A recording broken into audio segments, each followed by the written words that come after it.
You end up going to selection for this unit. Yes. A selection for a unit you think you're a part of. Yes. At what point did you realize you're at the right selection?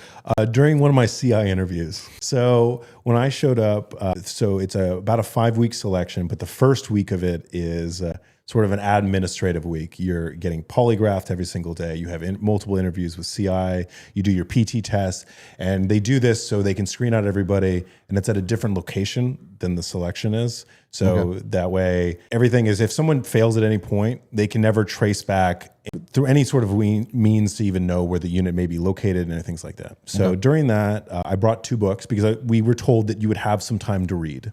So I brought The Mission, the Men of Me by Pete Blaber and a book called Killer Elite, which at the time in 2010 was the only book that was written about the unit. But I was still not sure that this was the unit I was trying out for. And I had told a bunkmate that, well, he had seen that I was reading this book. And so he asked me about it. And I said, well, it's supposedly about this unit. He's like, oh, that's really cool.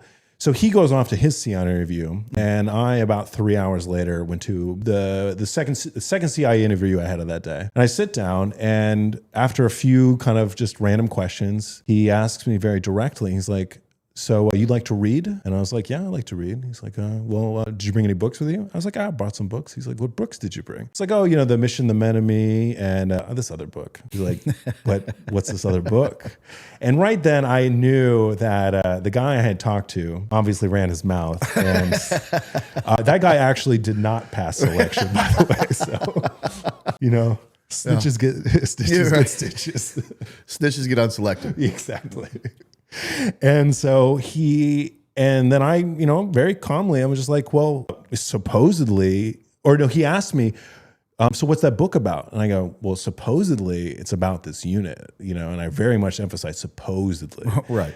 And he goes, just kind of looks me straight, and there's like this dead, doesn't say anything for like 3 seconds. And he goes, I don't think it's a good idea you read this book. And now I'm instantly fucking intrigued. Yeah. So I'm like, okay. So I wait for a second. I'm like, so is it about this unit? And he's like, I don't think it's a good idea that you read this book. And so I think to myself, and I was like, okay. So I respond with, if you were going to a unit or a selection, wouldn't you want to know the most about that particular organization you're about to join, right? And you see his eyes, I see the wheels turning in his brain, and waits a couple seconds, looks me directly deadpan in the eyes, and he goes, I don't think you, no, he says, it's not a good idea that you read that book at this time. And so as soon as I left that interview, I practically ran back to the facility where we were staying at.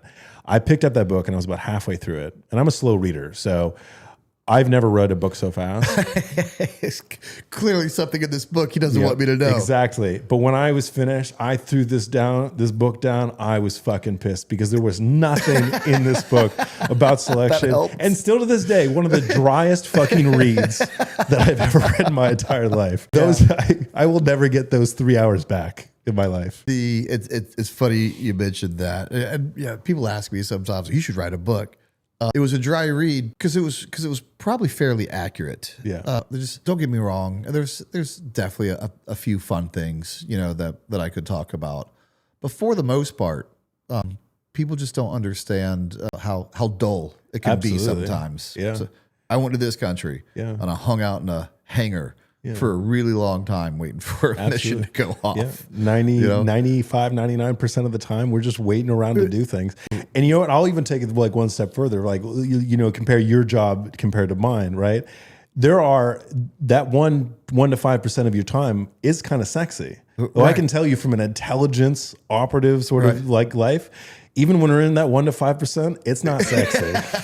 Like our job is not that sexy. Right. Gathering intelligence is not sexy. Right. But we're not doing our job if you're not doing your job. Yeah, exactly. Absolutely. We're enablers, and that's our job. Yeah, man. What'd you think about selection? I think it was still to this day, one of the coolest experiences of my life. Love to hear that. As we've spoken before, Colonel Jerry King, when he created the unit, he cloned everything he could from the Delta Force, including how they did selection, the styles, everything like that. And so we have the same Stoic nature. The instructors, you get instruction one time, they just say, go as fast as you can, do as the best as you can, and that's it. And if you ask them a question, they just simply respond with a candidate, what were your instructions? And that's it.